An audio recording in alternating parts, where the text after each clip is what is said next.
Evergreen Jazz Festival 2026. Today we're going to talk about a very interesting group. They're playing gypsy jazz. You can tell, like, what kind of gypsy jazz? Where it come from? Jazz is true American music, but remember that jazz conquered the whole world in 20th century, and of course it conquered France. First composer who really was in jazz was Claude Debussy. But then later on, jazz became a big part of French culture. I'm Lana Smith. I'm a big fan of jazz. I teach piano, but today I'm going to tell you a little bit about gypsy jazz and the interesting group that is going to be presented today. It's Le Jazz Hot. About how it became gypsy jazz in France. It all started with gypsy guitarist Django Reinhardt. And Django very many times played with a very talented violinist, Stephane Grappelli. They become a very famous duet, and it becomes so famous that people in all over the world start similar groups where you can see the solo guitar player, you can see the rhythm guitar, bass, and the violin.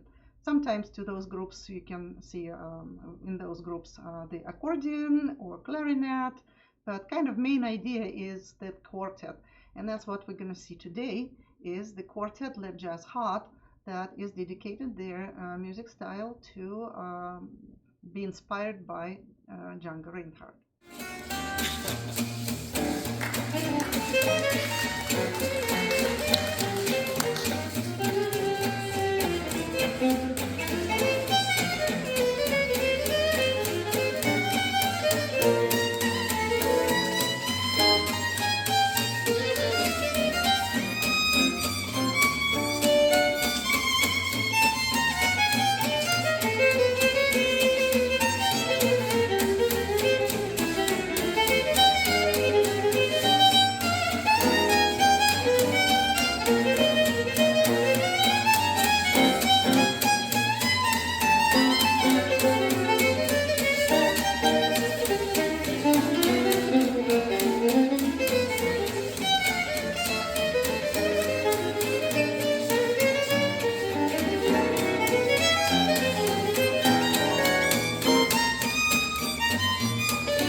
I'm Lana Smith. I am interviewing today a wonderful band called Le Jazz Hot, and wonderful musicians who came here from San Francisco.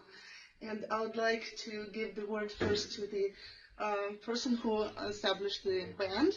Hello there. I'm Paul Mehling. I play the lead guitar.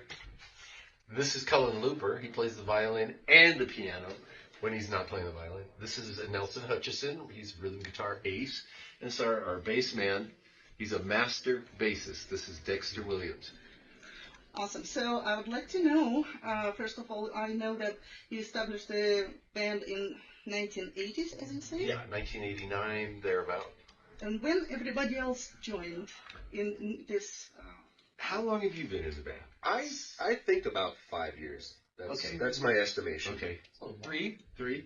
Six, I've seven? been playing with the band Six, like seven? 7 years. 6, 7. Yeah, 6, 7. Yeah, well, yeah, 6, 7. Wonderful. And can you tell me how many actually hot clubs in United States? Oh, I have no idea. There's You know, you can't swing a cat without finding one. Say dozens. Dozens. Yeah. That's a good answer. Dozens. Now, I don't know how to say that in French, but that would be good. 12. So how often actually you're playing in United States, and where actually you're playing, and maybe you have some places where you're going abroad?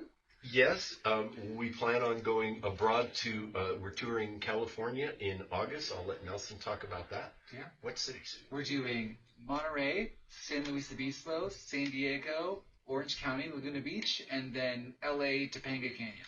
And that's all on our website, which is Hot Club SF, HOTCLUBSF, like San Francisco.com. You can find our schedule. Awesome.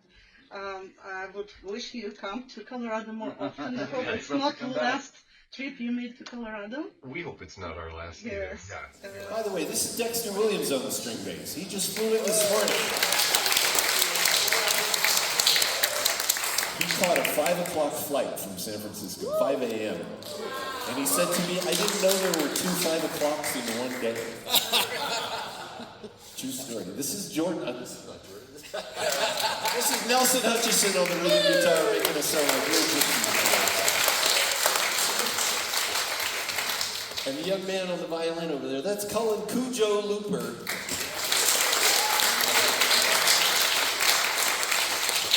And I'm your host, Paul Mehling. It's great to be here. It's our first time here at the Evergreen Festival, so thank you for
I'm a piano teacher, and I have students of all ages. What do you think about education for young people right now? How to bring them to jazz? You're young. Don't point at me. You're the second youngest. Well, okay, Colin's a piano player. What do you think about pedagogy? So I think it's important for, at least if we're talking about piano players, always do your classical and like study that, because, you know, if you think about like your different things, it's like eating your veggies. You get really healthy and you get very strong. But jazz, I mean, just start listening to people and go see shows. If you like jazz, go see people that play jazz and then talk to them and then ask them where can I start, and they're bound to give you like answers. And just listen to the music and write down the music and learn the music. That is like the simplest way to start. I feel like transcription. And this man is a doctor of music. Do you have any thoughts about pedagogy, Doctor? Yeah, I think for jazz education, I really like what Colin said as far as just listening, checking out a bunch of different artists. I think, of course, it's great if it's in your high school, do the jazz band. Find a good teacher. I think that's the most important thing. Find a good private teacher that you like, that works with you, but also be open to some criticism and, you know, have somewhat of a thick skin, because you need that to improve. Yeah. And I would add, find people to play with as soon as you can, especially people that are better than you, because if you play with people better than you, they bring you up. You know, like water rises to its own level. But as soon as you can, when you're playing jazz, find people to play with. Yeah, you guys make a really, really awesome environment when everybody's happy and smiling and clapping. It's great. I didn't know who Django Reinhardt is. Okay. I have to tell you, when I started this band like 38 years ago, none of these guys were even born. It's true. When I started this band 38 years ago, and I would ask audiences, who knows who Django Reinhardt is? Nobody knew. And that was part of the reason why I began this whole enterprise of just trying to bring Django's music into the 21st century. I didn't know that it was going to carry over into the 2000s when I started in the 1980s. But here we are, and we're all celebrating Django Reinhardt, and you all seem to know who he is. That all being said, this next song, Django didn't write it, he didn't record it, but it's a good song. And everything we do is sort of imagining what it would be like if Django was still alive. Because he passed away in 1953. He was only 43 years old, but he passed away in 53. So, you know, he didn't get to record all the great tunes, and this is one of them, written by George and his lovely wife, Ira Gershwin. Hold for life. 1, 2, 1. They're writing songs of love, but not for me. There's a lucky star above, but not for me. With love to lead the way, I'd find more clouds of gray than any Russian play could guarantee. I was a fool to fall and get that way. I'll alas and also lack a day. Although I can't dismiss the memory of her kiss, I guess she's not for me.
They're writing songs of love, but not for me. There's a lucky star above it, but not for me. With love to lead the way, I find more clouds of gray than any Russian plane could guarantee. I was a fool to fall and get that way.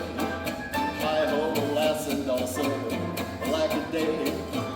Oh, I can't resist memory of her kiss. I guess she's not. I guess she's not. Maybe she's not. I think she's not. Everybody tells me she's not. I gotta find out for myself. I guess she's not for me.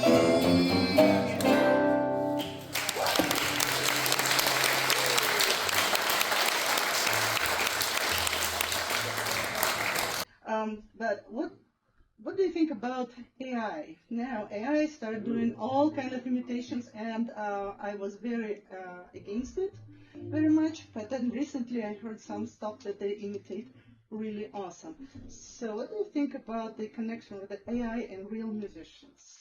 I think that's more in my category. Why? Tell them why. Because I'm an audio engineer and I work and I compose music for video games and everything. Like, we're also talking about AI and how it influences music and like what's going to be.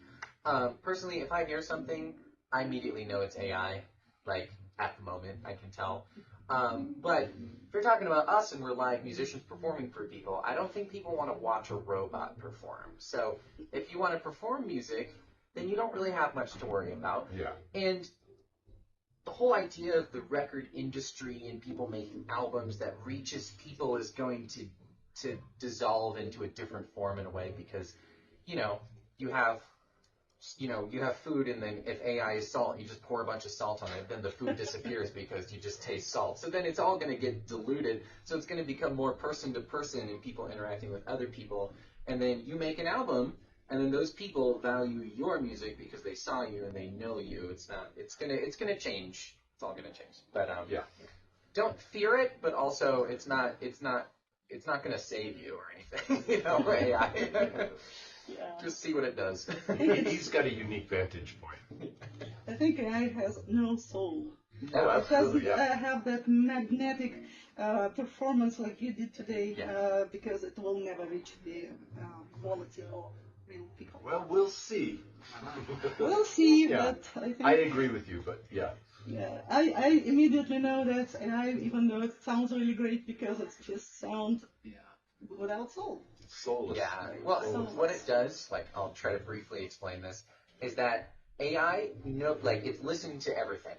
And so it knows what everything sounds like, but kind of like if you're looking at a picture, and how it makes music is it takes just noise. It just takes, and then like a sculptor will take a block of wood and sculpt something out of it. It just starts removing stuff out from the noise until it sounds like gypsy jazz. It sounds like magic, but that's how it works. It's very interesting. So, no soul. This is a beloved song by Django Reinhardt. It's called Minor Swing.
Do you guys play any classical music arrangements in gypsy jazz style?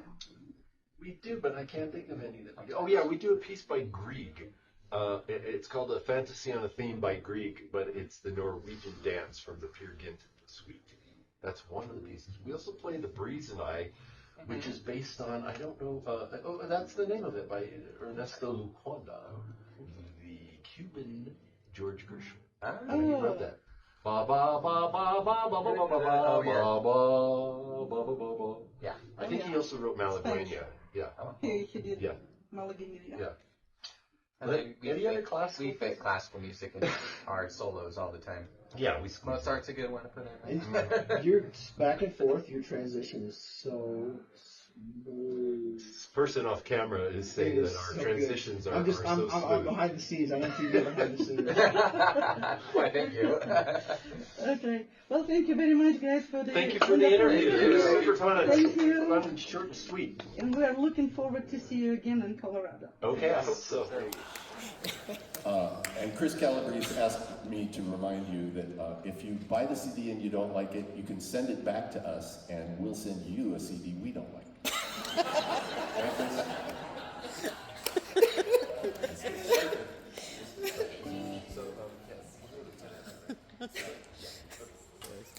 So that's Cullen Looper on the piano. How about that guy?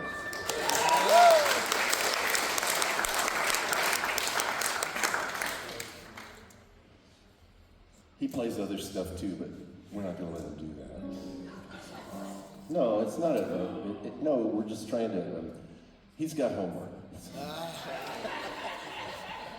almost true, isn't it? No, not quite, not anymore. So we had the good fortune of going to Hong Kong last year, and we thought it would be amusing to play this song. They thought it was amusing. You can decide for yourself. You're mileage maker.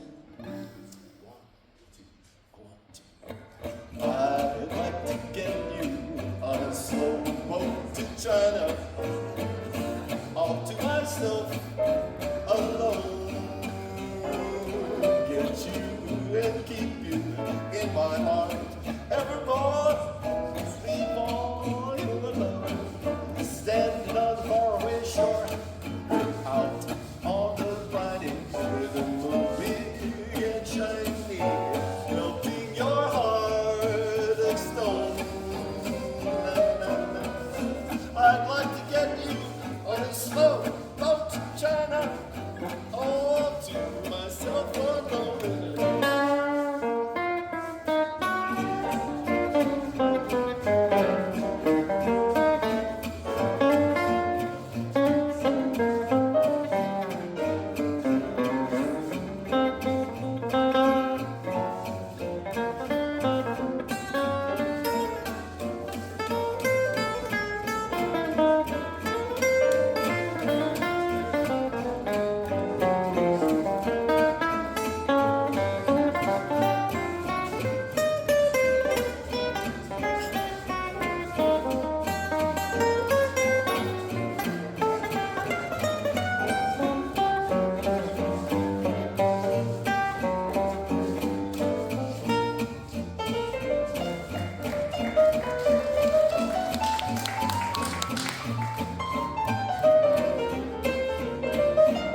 This is called Adieu Labashin.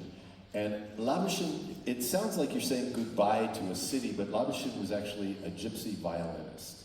And he passed away, and so his family wrote this for him. It's a beautiful little waltz. Feel free to get up and waltz if you wish.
the Village Inn, and it goes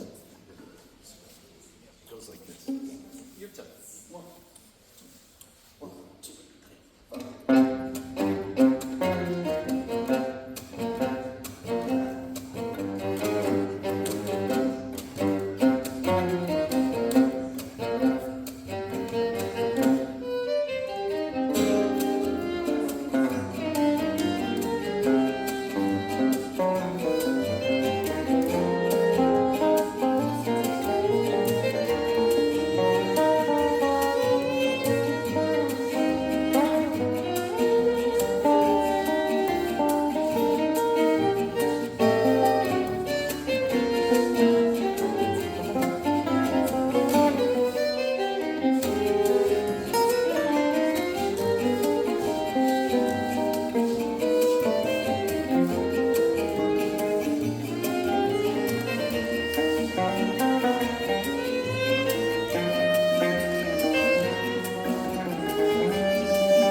Let's have a hand for our dancers. It's not easy to dance to bebop like that. That's awesome.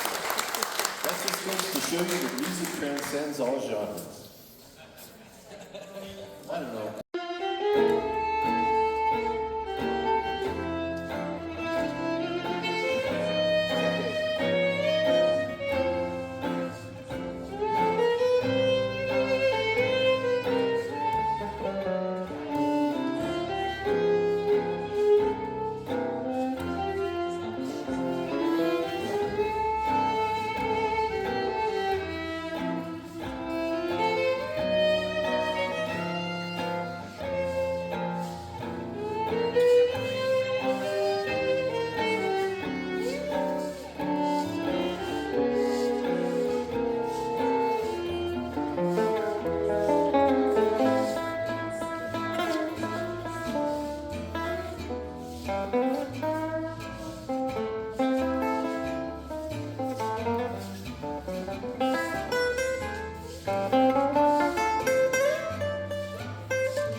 awesome.